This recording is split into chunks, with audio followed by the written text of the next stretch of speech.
Welcome back ناظرین. ہم گفتگو کریں ندیم افضل چند صاحب سے, رانا عاطف صاحب سے اور مصطفیٰ کھوکھر صاحب سے. چند صاحب, آپ نے اتنی ٹیکنوکریٹس پہ بھی بات کی اور کہ لوگوں کو ریلیف نہیں مل رہا, بہت دکھ درد بھی تھا آپ کی آواز میں. سر, بہت خبریں آ رہی ہیں کہ حکومت ڈیلیور نہیں کر سکی, اب ان کے بھی مسائل کھڑے ہو گئے. کچھ لوگ کہہ رہے ہیں فائنانس منسٹر جا رہے ہیں, وہی ہارٹ لیس ٹیکنوکریٹ, کوئی کہہ رہا ہے کابینہ میں بہت بڑے لیول پہ ریشفل ہو رہا ہے. اور سہیل وڑائی صاحب نے تو ساری حکومت کو آج جو ہے نا وہ الٹی گنتی پہ لگا دی. انہوں نے کہا جولائی کے بعد ان کا زوال شروع ہو جائے گا. کیا ہو رہا ہے سر, کچھ بتائیں ہمیں.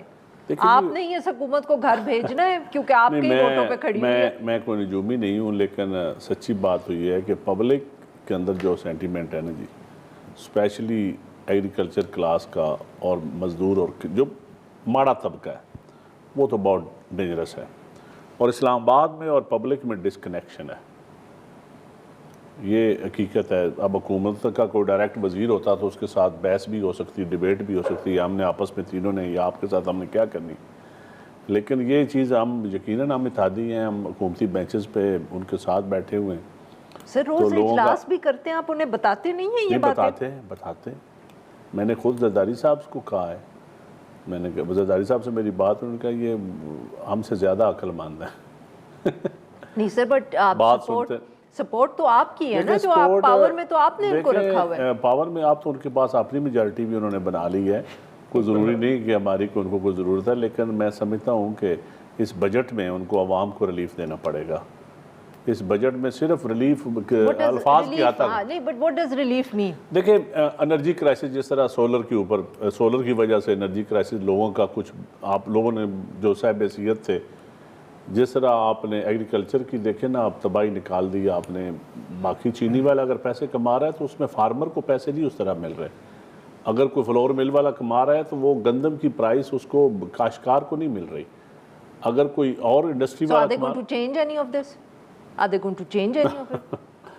کرنی پڑے گی, ورنہ تباہی. ورنہ آپ ووٹ نہیں کریں گے؟ نہیں, ہم نہیں, ووٹ کی بات میں نہیں کر رہا. ووٹ تو بجٹ میں کرنا پڑے گا. اچھا, ووٹ تو بجٹ میں کرنا پڑے گا, لیکن چیزیں ریلیف مطلب کہ لوگ پستے جائیں گے اور آپ ووٹ کرتے جائیں گے. ووٹ ہم تو ان کو سمجھا ہی سکتے ہیں نا. ہمارے پاس پیپل پارٹی کے پاس اور آپشن کیا ہے؟ نہیں, آپ مجھے بتائیں کیا آپشن ہے. سر گھر جائیں نا, چھوڑ دیں نا. اس وقت جو کرائسس ہے انہوں نے تو تسلسل کے لیے بہت ضروری ہے کہ پیپلز پارٹی حکومت نہ گرنے دے اور بجٹ کو ووٹ دیتی رہے. اچھا, وہ تو وہ سر کرتے ہیں جمہوریت کے تسلسل, اور ہم جمہوری لوگ ہیں.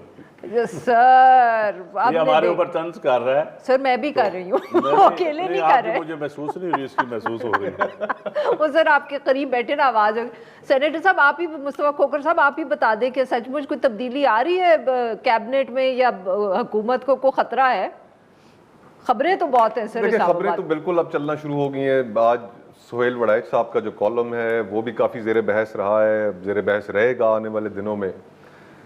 بنیادی سی بات ہے کہ پاکستان کی تاریخ کو اگر ہم سامنے رکھیں تو بڑے چاہ سے, بڑے پیار سے اسٹیبلشمنٹ کچھ جماعتوں کے اوپر ہاتھ رکھتی ہے, پھر وہ حکومت میں آتی ہیں, لوگ وزیر اعظم منتخب ہوتے ہیں.